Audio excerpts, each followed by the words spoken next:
So our last keynote speaker is Nishant from CIS Bangalore. He'll be joining us remotely. Nishan, do you hear us? Yes, but with Perfect. a lag. Perfect. Thanks for joining us. We're so excited to hear your talk. No, thank you very much. And hi, good afternoon. And thank you so much for inviting me. Laila, especially, you've been so accommodating, trying to figure out how to make me contribute and make me engage with these conversations. Oh, this is very scary. I can see like a really big picture of me. Um, I feel like I'm having a conversation with myself. All right. So yeah, super happy to be having this talk. Really sorry I couldn't be there in person. I had a small accident, and then the doctor was like, "There is no way you're going to fly." Except that 2 days ago they said, "Oh, you know what? Maybe you could have flown." Anyway, this is where we are.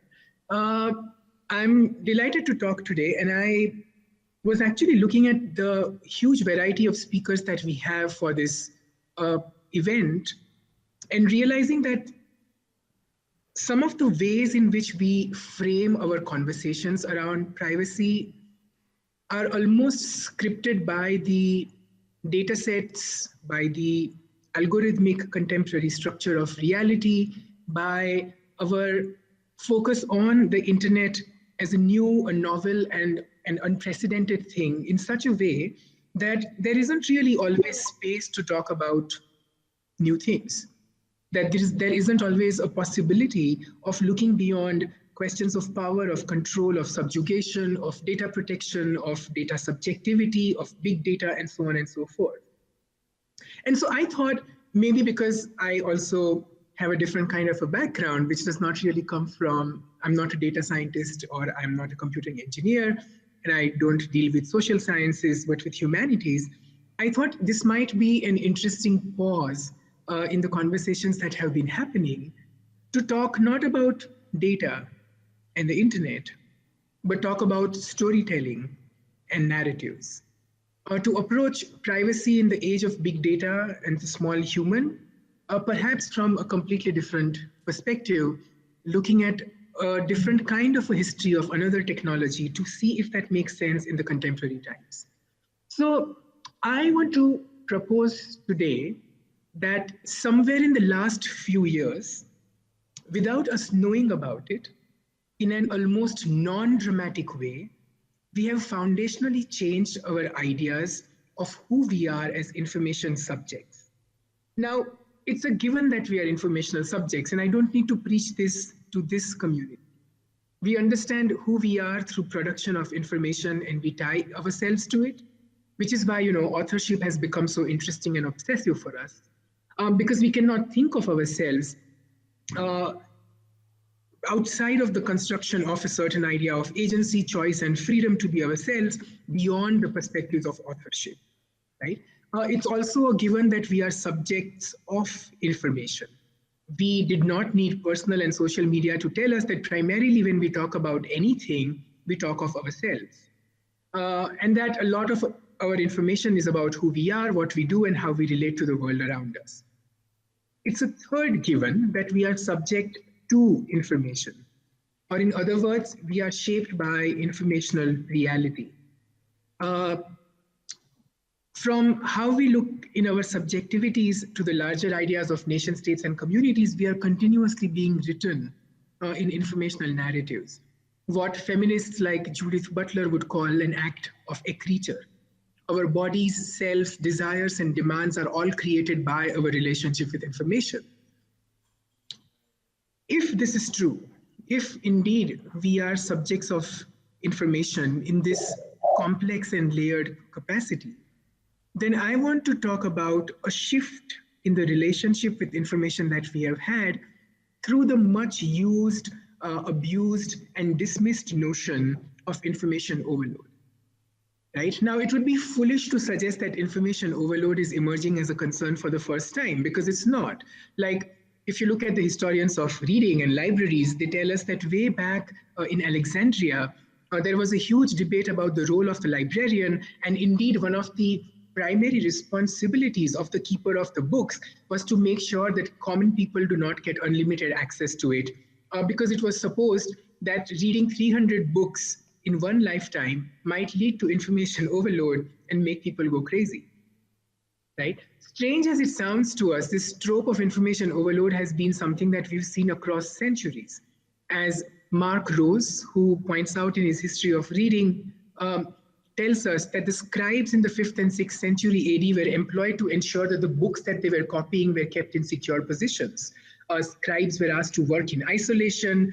They were not allowed to carry copies of their books outside the cloisters because the person who had not seen the divine light should not have access to these books, which would introduce them into a state of paralyzed immorality.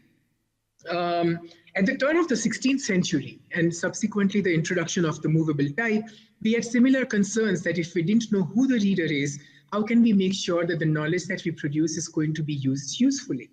And strangely, they were also at that point talking about information overload.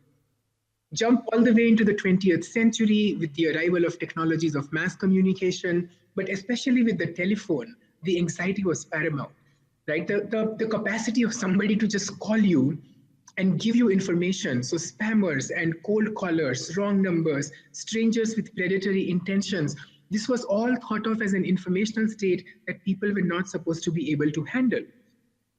So much so that in the early years in the United States of America, as Carolyn Marvin points out in her spectacular book called When Old Technologies Were New, there were these simplified and false editorials which were written. And one of my favorite ones is about how the editorial tells the person that when you talk on the phone, make sure that you keep the receiver at a distance from you, right? And you need 3 inches away from your face and the phone, so that if the person on the other end is ill, the germs do not get transmitted and you not become sick because of it. There was also biological informationality, which was associated with this, let's say, more narrative information. The idea clearly was that the transmission is not only of the content, but of the signal. And this is not very different from those of us who lived through the Y2K scare. I hope you remember how, where the attack of the viruses and the change of the clock or the collapse of the time-telling computing devices was going to throw human civilization out of orbit. So I'm giving you this rather huge historical fragmented overview to reinforce a simple fact that information overload is not a new phenomenon. Every technology that has sought to expand the scope of knowledge and increase the capacity to produce knowledge has always come with worries of how we shall deal with this massive amount of knowledge that we are going to be subjected to. The foundational shift that I want to propose for us today then is not that we are newly worried about information overload. We have always had our informational subject worrying about information overload. The new condition is that we have actually stopped worrying about information overload. Or to make it simpler, we do no longer think about information overload as that isolated moment when we get bombarded with too much information. Information overload is not an exceptional state. It is not even something that we need coping mechanisms for. Instead, we have accepted the fact that we are ontologically, informationally overloaded. That information overload has become such a naturalized state of being that we begin there. And we no longer think of it as a futuristic phenomenon or an exceptional condition that has to be dealt with separately. It is this new condition of the information subject where we no longer think about information overload as something that we need to escape, but something that we need to actually construct ourselves within, that I want to map out 3 particular challenges to privacy, particularly looking at the state of authorship, right? That I want to kind of look at 3 foundational pillars which are undergoing a transition within which our private self resides.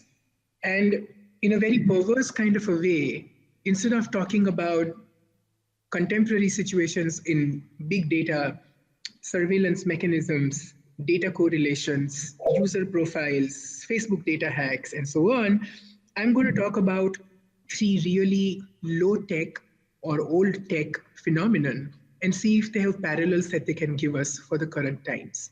So the first pillar that I want to kind of look at in transition is to understand the condition of authorship. The narrative subject as an author is often presented to us as a romantic figure who has an expression, desire, and a capacity to narrate herself. There is a presumed interiority and a certain kind of representational aesthetic, right, which marks the author. The act of authorship is both a way of making the private public and also challenging and controlling the narratives of the self in this public. But as Lawrence Liang, who is a historian of technologies, reminds us, the history of authorship has very different origins. Liang tells us of Geoffrey Chaucer, who is often considered the first author of modern English and the father of English poetry. So Chaucer's Canterbury Tales is celebrated historically as the first act of authorship where a single author wrote an entire narrative in poetry, and this was in the preprint cultures and it was circulated and distributed around the place. But as Liang points out from the history of reading, Geoffrey Chaucer did not exist. In fact, Chaucer was an invention that was necessitated by two specific laws that came out in the British system in the early 20th century. The first law was the law of heresy, where it necessarily said that any information which was now being repeated without corroborative origin, without knowing who the author of that information is going to be, is now going to be considered heresy and punishable by law. The second act that came out was the anti-blasphemy law, where you can no longer say things which are obscene or controversial or prurient in public, because if you say it, then there is a problem, and the author who has now been identified as the source of that information can further be punished. So the Canterbury Tales, which was actually a work of, I don't know, it's like, let's say, it was a 12th century erotic fiction, right? It was basically these people who were going on a voyage to Canterbury, who stop at a bar, and they are exchanging stories about their love lives, their sex lives, what happens in their conquests, their own morality, and so on and so forth. The Canterbury Tales was a series of books or chapters which was written by multiple authors. It was put together as a book. And in fact, there was no particular author who could be attributed authorship to it. But when these two laws came out, we suddenly had Geoffrey Chaucer emerge as this author who is not only just writing this, but actually reporting this, right? The book had to be changed so that in the prologue to the Canterbury Tales, it had to be said that the writer of this book is merely listening in and repeating, and hence not really producing blasphemy nor committing heresy in this particular act. And that's how the entire notion of authorship kind of begins. So Geoffrey Chaucer was not a producer of fiction, he was a work of fiction. And it even led to the changing of the very content of the book that is in question. This narrative condition of authorship does not depend thus necessarily on a real idea of interiority and creativity, but of conditions of penalization and regulation. If we take this legal authorship seriously, then we are now entering a new domain of the data subject where the subject does not write at all. The subject is written by the databases that surround it. I don't want to sound very Shakespearean, but it's nice to borrow from King Lear and say we are more written about than writing in the contemporary times, and we no longer have control here. And that these new algorithmic structures that write us also have the same problem. They are subject not to the measure of the real or the fidelity of our interiority, but to conditions of regulation and correlation which govern contemporary data logic. The idea of authorship then is the first challenge that I'm offering to us to think through, because authorship not as human agency, but as residing in governance structures is historically present. It's critical in our understanding of why we are increasingly losing our battles of privacy, not because of what we write on Facebook and Instagram, but what is written around us in opaque data structures that not necessarily correlate with our own understanding of ourselves, right? So this switch that I want to introduce, saying we need to rethink that when we talk about privacy, and we often talk about authorship, we need to talk about not the human subject as writing, but the human subject as written. written by both regulations as well as the algorithms which are mining us for information. And we need to put our questions of privacy there and not onto the human literacy to make ourselves safe in these environments. The second pillar I want to offer after authorship is the pillar of authenticity. Because in the entire notion of privacy, one of the biggest debates has been about what is the authentic, that there seems to be something that is real, something that is deep down and innate within us, and that we are able to save that, and that we need to be able to champion its saving from the ways in which it's being used by multiple algorithms and so on. So, one of the primary things that's given to us is, oh, here is a profile that Facebook has made of us. It is not really real enough. It is reductive. It does not represent who I am. It marks me racially, through gender, through sexuality in different ways.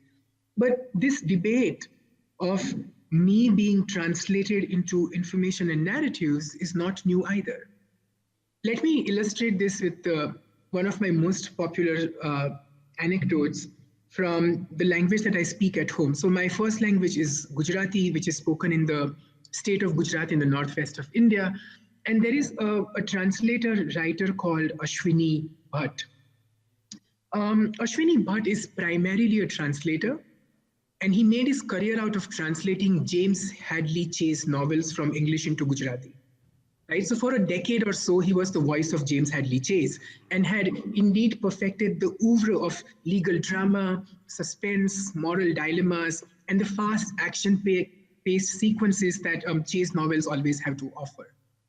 Now, one day, Bhatt, who is a prolific translator, ran out of James Hadley Chase novels to translate. Like, he translated everything that was on the market.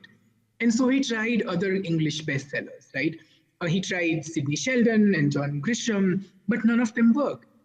Apparently, Bhatt's genius was so attuned to the repertoire of Chase that his readers did not like seeing him or reading him translating other authors.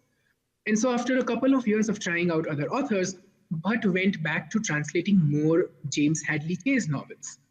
His return was hugely celebrated. And in fact, in the next 6 years, Bhatt went on to translate 14 more James Hadley Chase novels, each one a bigger success than the other. Now comes the strangeness. When you try to locate the originals of these new 14 novels, you quickly realize that they don't exist. In fact, Ashwini Bhatt has now written more novels by James Hadley Chase than Chase himself has. Or in other words, when Bhatt ran out of Chase novels to translate, he started writing original fiction in the own genre, but continued to attribute it to Chase, and nobody was wiser. However, the publishers of James Hadley Chase eventually sued Bhatt for intellectual property rights and trademark infringements. They sued him for translating novels that Chase had not written. When Bhatt was interviewed about this, he saw himself as merely adding to Hadley's reputation without, in fact, asking for money. He did not see himself as inauthentic.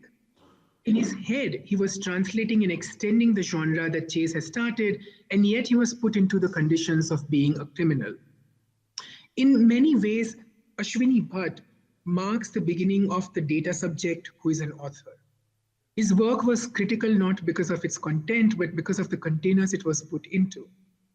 Even though his work was completely new, it was marked by the metadata of James Hadley Chase's name, thus establishing a correlation that made it possible for his translations to be sued for not having an original. So this notion of authenticity and originality, which presumes that there is an original human person and that all the data that is being written about that human person is in somehow either authentic or can be invalidated, is something maybe we need to throw out of the window. We have reached a point where a lot of the data that is written around us often claims to be more authentic than us, often has more credibility than us, and often travels through circuits of verification and validity faster and with more efficiency than the human subject itself can. And so this notion of where does the authentic lie, what are the new challenges that are being posed to the individual is a fundamental question in understanding what the second pillar of privacy can look like in our contemporary times. And the third and the last pillar that I want to offer to us today to think through is the conditions of authority. Uh, in the morning when I was doing a test run, I was already looking at some of the conversations, and it was great to see people talking about the question of authority, about the authority, power, and control who creates us as data subjects, as one of the speakers was saying, and trying to understand where these power mechanisms come from. And it might be interesting to realize that there is a direct correlation between authority and privacy that needs examining. Uh, Let me illustrate this through a particular case study from India. So, in the late 1990s, when Apple was challenging IBM to become the next big thing, it came up with one of the most memorable advertising campaign. I'm sure everybody in the audience remembers the fantastic ad campaign that Apple came up with, which was called Rip, Burn, and Mix. This was the introduction of the new Mac, and the ad suggested that you will stop being a user and become an innovator who will rip, burn, and mix by using a new Mac. The capacity to copy, to remix, to distribute, to share that the digital offered was the promise of a Mac. And so strong has been this particular branding experiment that till date, the Mac connotes not only affordable elitism, but also the tool set of a creative industry. I work with an art university in the Netherlands, and you should see the fights we have when people demand Macs and we refuse to give them that because we don't particularly like closed hardware. Anyway, so in the same year that Apple was introducing the world to the joys of digital innovation and creativity and authorship, there was a concentrated lobbying by the American trade bodies to crack down on the pirate markets in India. As one of the quickly growing marketplace for cheap and knockoff digital cultural production, India had easily become by 2005 a space where entrepreneurs had produced their own products of remixing. From fake digital imitations to remixed and pirated discs, the market was thriving. However, the Music and Film Industry Association of America, which, by the way, without any sense of irony, literally spells out mafia, the music and film industry of America, negotiated with the Indian government as a part of its trade treaties that the government shall enforce strong laws to stop the Indian population from ripping, burning, and mixing of digital content. And to make their point strongly, they put on the table the rights to reverse engineer a drug to cure malaria. In a country like India, where malaria is the third largest cause of death, having affordable access to cheap medication is important. And the mafia lobby held the rights to this drug hostage in return of the Indian digital user not to be allowed to rip, burn, and mix like the American counterpart Mac users. The capacity of where privacy is traded, on what grounds privacy can be compromised, is precisely at this particular notion of authority. The ways in which privacy in countries like India is looked upon not as an inalienable right, but as a commodity, which will be traded in order to please global hegemonies and authorities, and the almost diminished capacity of lawmakers and governments to contest and fight against this, Diyorum. using an incredibly diminished agency for the human subject, who has to be then opened up to both the neoliberal economic forces, but also to the algorithmic and surveillance enforcers that we live with. So I want to perhaps wrap it up by saying that this about our approach to privacy, that oftentimes when we talk about privacy, especially in the digital age, we stick to the level of what is apparent and obvious and new.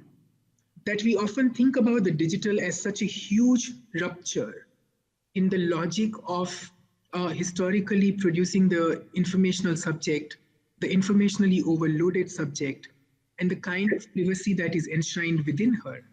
That we often forget that there are other capacities, conditions, and genealogies of storytelling, which need to be perhaps re-examined in terms of what do we presume when we say privacy in the contemporary times.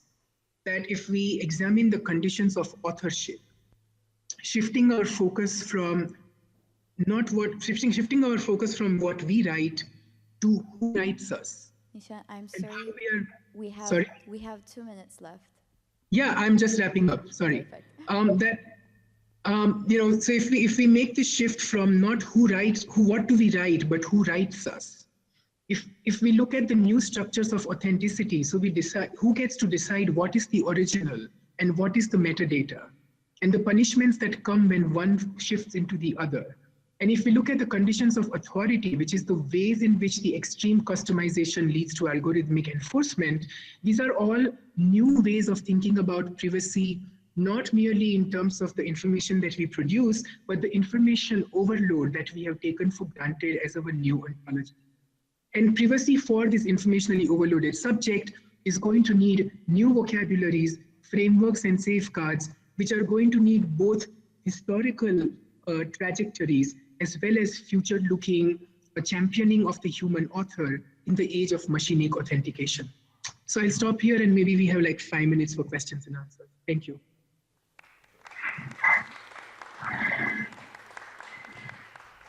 Well, thank you so much for the amazing keynote, and I'd like to get the questions if you have any on the floor.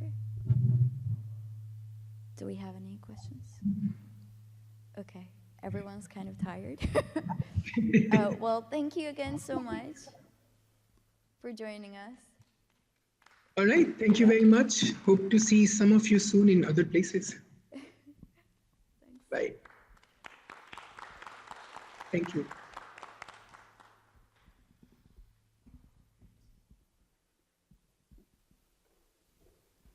For closing the first Istanbul Privacy Symposium, I would like to invite my dear friend Carlos to the stage, and all speakers and moderators, please, to the stage. Bilgi University Law Faculty and Faculty of Communication students, please join us. And Bilgi team who helped us to organize that meeting. We are waiting you. And the Grand Pera team, and the translation team. Please. Carlos, you can use that.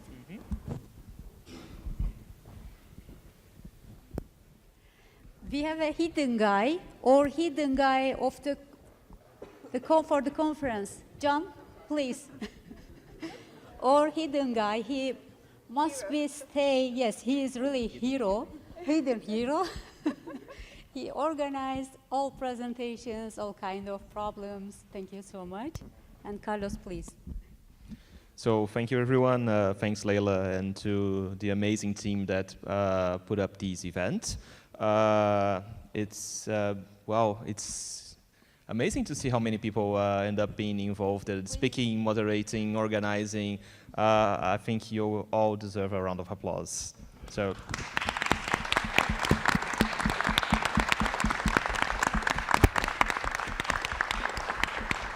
Oh, sorry, we forgot you. Yes.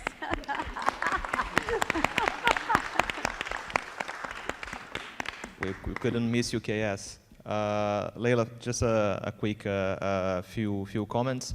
So thanks for hosting us. I think on behalf of all my friends, I can say that it's so glad to be in Istanbul, in the city. It's so rich in terms of culture, history. I think it's a wonderful experience for all of us who comes from abroad to spend this time in Istanbul, to get to know a little bit more, not only about the city, but also about the work that you're doing. And it's always impressive how many surprises Istanbul and Big University end up providing us, always good ones. So I think on behalf of my fellow panelists and moderators, we thank you so much for inviting us and hosting us in this incredible way. I think they call it Turkish hospitality, and it's really impressive. We have a lot to learn from you. So thanks again. Thank you.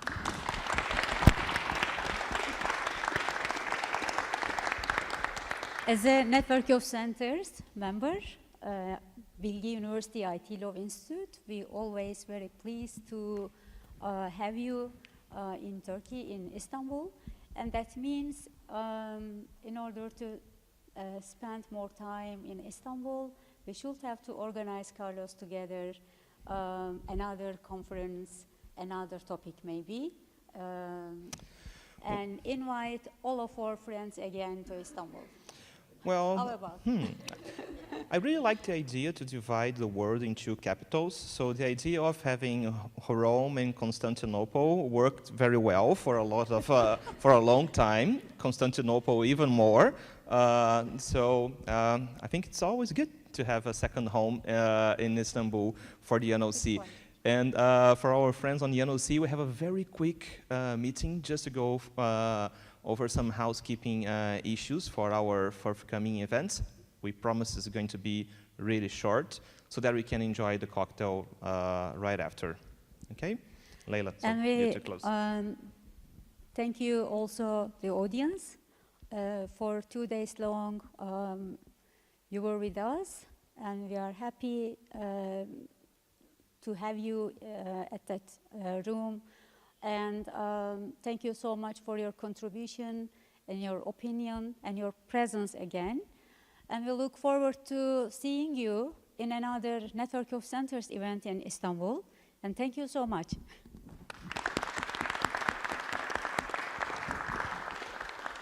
Yeah, bye-bye.